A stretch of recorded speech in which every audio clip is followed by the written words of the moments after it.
I'm Daniel James, and you're listening to 7am. This year, Anthony Albanese promised to make big changes on childcare, on Medicare, on the cost of living. But while the government delivered some wins, it also quietly stepped back from the fights it didn't want to have on gambling, housing, and corporate power.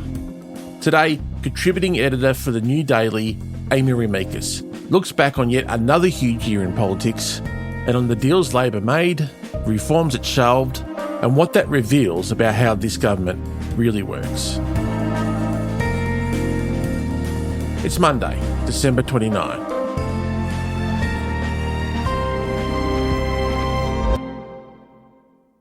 Amy, good to see you again. Take me back to the start of the year before the election campaign was really in full swing. How did Anthony Albanese's year begin? Yeah, it seems like a lifetime ago, and it's not even 12 months, but we started this year knowing that an election was coming, but thinking that Labor potentially, at least from what the polls were telling us, end up in minority government. Now, there was a story and narrative at the time that the coalition could potentially win government from opposition, that Peter Dutton was going to pull it off. But the polls never actually said that. They said that Labor was in trouble, but they always said that the coalition was not popular. And you could tell that by looking at preferred leader, by looking at the coalition's primary vote, that sort of thing. But there was a real sense that the Albanese government was in trouble. They had recently lost the voice referendum, which had taken a lot of wind out of their sails. Anthony Albanese really started battening down the hatches after that started coming. It seemed like they were a government without answers when it came to dealing with inflation, dealing with the cost of living, dealing with issues in service delivery for Australia, the issues in housing. It just seemed like whatever hope had come from the 2022 election had completely and utterly dispersed by the 2025 election. So they got off to a slow start, but by the time the campaign came around, they got themselves out of that slump.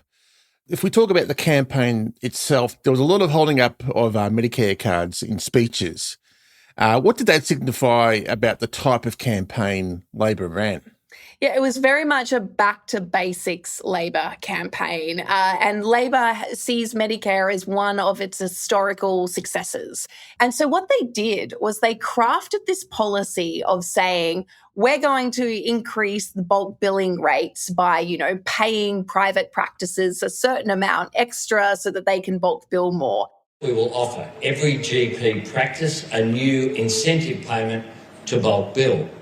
This payment will go to every doctor in every practice that commits to bulk billing every patient every time. If you looked behind that policy, it was essentially useless for most people's general practices because the hoops that they had to jump through did not make it economically viable for themselves to continue running practices. But the government knew that it had this headline figure that it could use to say, we're investing X amount into Medicare, we're going to increase bulk billing. This will mean 3 times as many GP practices fully bulk billing. It will provide around 4,800 medical practices across Australia with the security that they need to bulk bill every visit. And then it had the amazing luck, happenstance, or whatever you want to call it, of Trump coming in with his tariffs. And one of his tariffs, one of the fights that he wanted to have was over Australia's PBS, which is, of course, the government subsidisation of everyday medications for, eligible Australians. It's not surprising that there is a push and some opposition to the PBS.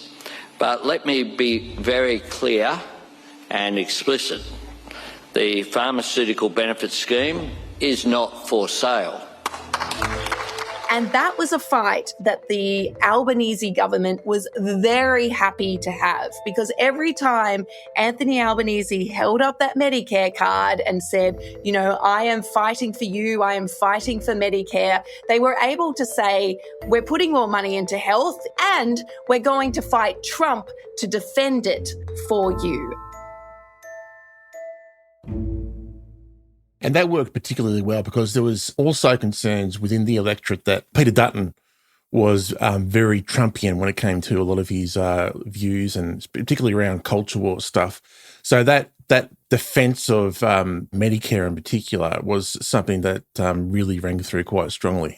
Yeah, it was. And I mean, like, I suppose my contribution to the campaign was accidentally coming up with Timu Trump, which, it landed because it rang true to so many Australians, because Peter Dutton had always been the hard man of the coalition. That is the role that he had adopted. He was the, have a good weekend lefties, type of leader who was very open about the fact that he was strong on national security, and that meant cracking down on minorities and crime and all the rest of it. And by the time the election came round, that was an absolute negative for the coalition. And that was one thing Labor had counted on. How Timu Trump didn't make it into the Macquarie dictionary is beyond me, but that's another It should have been the word of the year, damn it. Anyways. If we return to the election, what did the government promise during that campaign? It was very much a business as usual, but we will try and make things a little bit easier campaign. So the main things that they were promising, apart from Medicare, and we're all sick of that Medicare card being held up, was cutting student debt. They promised to cut about 20% from student HECS and HELP debts. A re-elected Labor government will take 20% off student debt for everyone who has one. And also dealing with housing.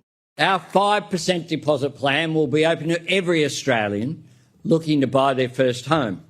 It will be available for homes valued all the way up to the average price in every city and region. And you won't have to pay a single dollar in mortgage insurance. Our government will cover it. Even though we've already seen policies like that, increase the price of housing, at least according to the experts who watch the housing market, and the fact that the HECS cut has maybe helped students, but it hasn't actually done anything to address the cost of degrees that were increased under the Morrison government for a lot of students, particularly if you're studying arts or humanities. It was enough that it seemed like the government were doing something. If you were to name one thing the government's done that would count as a big win for them, what would you suggest it would be? Yeah. So, I mean, the government would say that its social media ban has been a massive win for it. And it has, a lot of parents on side, and it's a very popular policy. But then you've got experts and young people saying this is not going to work, and we're going to see the wheels fall off this in another couple of years. But right now the government is getting glowing international coverage over this. The government would consider its environmental laws to be a massive win, because that's something that they, commentators, including me, said would be very difficult for them to pass. They managed to get it through with the Greens, which means the laws are not as bad as they could have been. This isn't a win for the environment, but it's politically a win for the government. And this is a government that has been winning the politics a lot, but the policy is not up to scratch when you consider, people who were hoping for progressive reform, or even something that was different than the status quo that we've seen for the last few decades. Coming up, why 2026 will define Albanese's legacy.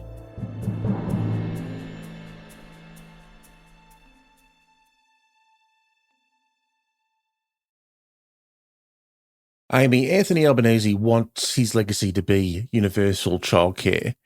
In a year where we have seen the horrific outcomes of a broken childcare system, what has the Albanese government done to reform the sector? So I do think that Anthony Albanese is being very legitimate when he says that he wants to create a universal childcare system. And what that would mean is that we would consider childcare the same way that we consider Medicare, or the same way we consider public education, in that it shouldn't cost too much and it's open to most Australians without an issue. So the solution to making childcare universal in Australia is for the government to take over it, for the government to control it. And that's not what's going to happen. So what they're trying to do is retrofit all of these little fixes around a private system that is already pretty broken. So the first thing that they did was, they increased the childcare subsidy. The idea was that if it's universal, it is open to everybody, no matter how much you earn. But that just meant that childcare centres increased their fees. So every single thing that they've done, they've had to then retrofit another fix to try and ensure that their overall intentions are carried out. But then we had, of course, the horrendous stories, as revealed by the ABC, about all of the dangers in the childcare sector, how a lack of regulation has left it open to predators. And so now you're seeing states and the federal government have to retrofit safety regulations around that, which, of course, in a private system is going to end up increasing costs. So what can they do? They can spend a lot more money, which it doesn't look like they want to do in this inflationary environment, because every single time the government is spending money on something, be it infrastructure, be it pay rises, be it whatever, they're then accused of adding to inflation, and then that conversation takes off. And so we never really get to the nub of the problem.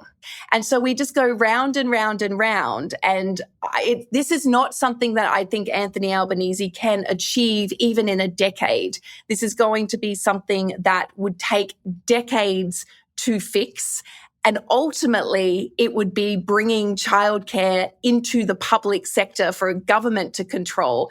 And they're not going to do that. So it's a lofty goal.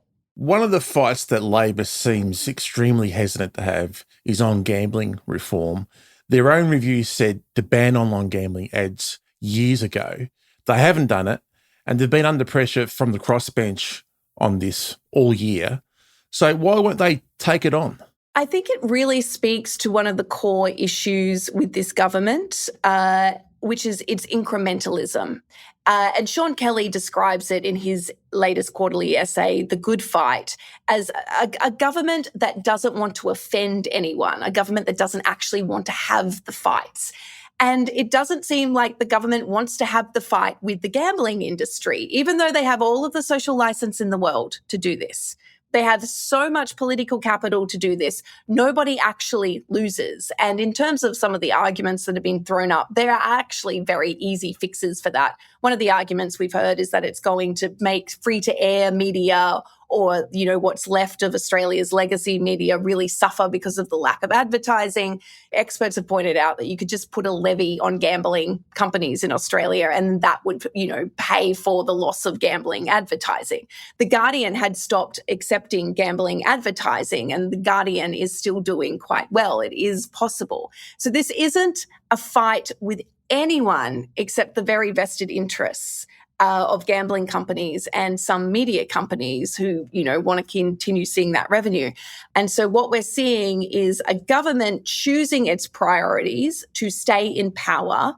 And the way that they're doing that is by not having the fights, not offending any big interests. If we cast our mind forward to this time next year, Amy, what do you expect from the Albanese government? What do you actually expect from them in 2026? And what will we be talking about this time next year? God, it's so impossible, isn't it? Because when you look at the year that has just been, you're just kind of like, that was only a year. It feels like a decade, But looking at the landscape more broadly, I would expect this government to make any sort of reform moves it's going to make next year, probably around the budget time.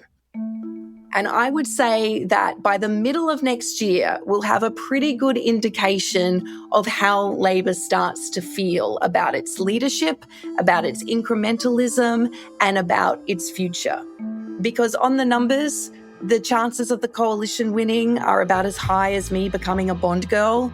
But there is the chance that you start to see third parties, independents, and disruptors like One Nation start to chip away at Labor seats, or seats that Labor thinks that they should be holding. That's when we're going to start to see, is Labor going to transform? Is it going to be the party of reform? Is it going to try and set Australia up for the next 10 years? Or is Anthony Albanese going to continue sacrificing reform to be what he calls the natural party of government, thereby consigning Labor to, a pretty predictable future? Well, Amy, it's been one hell of a year, and despite any sort of Bongil ambitions you may have had, you do have a licence to kill, and you've killed this year. So thanks so much for coming on and speaking to us throughout the year. Thank you, as have you guys. You've been incredible.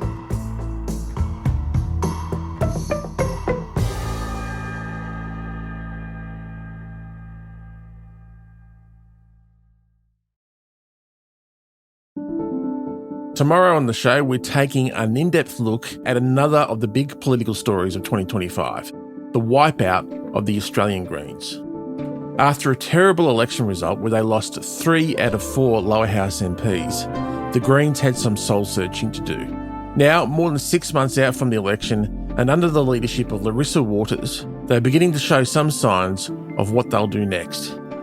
I'm Daniel James. This is 7am. Thanks for listening.